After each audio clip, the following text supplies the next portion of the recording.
After spending years voicing concerns regarding the structure of cyber charter schools, the Pennsylvania State Education Association, or PSEA, is now seeking to recruit the teachers of Agora Cyber Charter School, a move that's left some staff members with questions.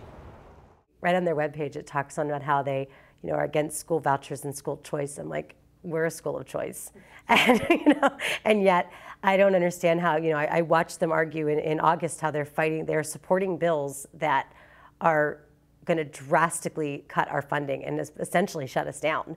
And yet that's in August. And then 21 days later, we get the first email saying, let's join PSEA. They want to help us and support us. And how can they support us on Monday and then walk to Harrisburg across the street and lobby for bills that are going to shut us down? In 2007, then PSEA President Jim Testerman stood before the House Education Committee to cast doubt on the funding, academic programs, accountability, and developmental impact of cyber charters, views expressed on the PSEA website. A page titled "PSEA Opposes Charter Expansion Legislation" singles out cyber charter development as a negative component to certain legislative proposals. I see us as numbers.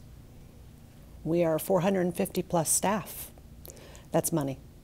That's money, is mainly what it is. Up until this point, PSEA has gone against cyber schools. They have lobbied completely against cyber schools. They've threatened them. They've tried to cap them. And now, with 450 plus staff, we are money. Although elected PSEA President Mike Crossy recently released a message stating that the claims suggesting PSEA is anti-cyber charters could not be further from the truth, many Agora teachers fear that their dues will contribute to anti-cyber charter initiatives. It's a massive conflict of interest. Any staff member needs to know that if you pay your dues, your money will go to help defeat your job. That's simply that's the logic of it. That's the math. They will take the money that you are paying in your dues and they will use it to lobby against your job, at least in the minimum to cut your funding. Similar concerns involve PSEA's political spending.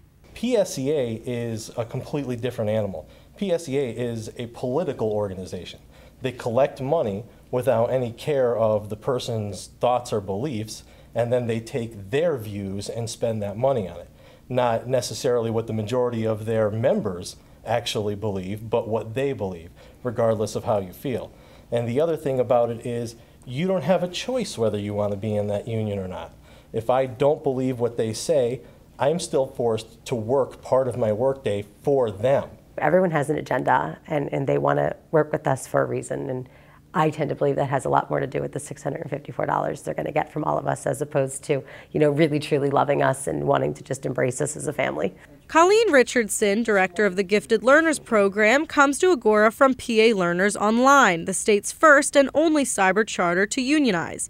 Not only were she and 17 colleagues laid off as a result of the PSEA's restructuring, but a number of remaining employees struggled to embrace the new system. They didn't even get a contract until the following school year. And it was only a one-year contract, and that has since lapsed. They had the enormous amount of stress, and so many of them, I think I actually had 4 or 5 of those teachers call me and ask me if Agora was hiring just this last summer in June, because there was such a fear that they weren't going to renew their contract. Other Agora teachers experienced similar shortcomings while employed by brick-and-mortar institutions. One teacher, after serving as a full-time substitute, was denied a permanent position after a teacher with experience in the district applied for her job. My job was supposed to carry over the entire year long. It was, I was told that, if I did a good job, I would most likely get to keep my job, and I would just become the permanent teacher for that position. And I worked really hard, and come the end of the year, my principal was pretty sure that I was going to, get hired back at the end of the year, starting in August, whenever we came back to school. And in August, I had just had a baby. He contacted me and said, I never dreamed that this would happen. And he said, but someone in the district with 25 years of experience actually applied for your position. And he said, my hands are tied. There's nothing I can do. And he said, I really want you for this job, but I can't give it to you because, she has the 25 years in the district, and I am obligated to give it to her first. I would most likely have had the same kids the following year. I was familiar with them. I was used to those kids, and, for someone to come in who, just because they had the seniority and they weren't familiar with the kids, you know, it was hurtful. It was hard to deal with.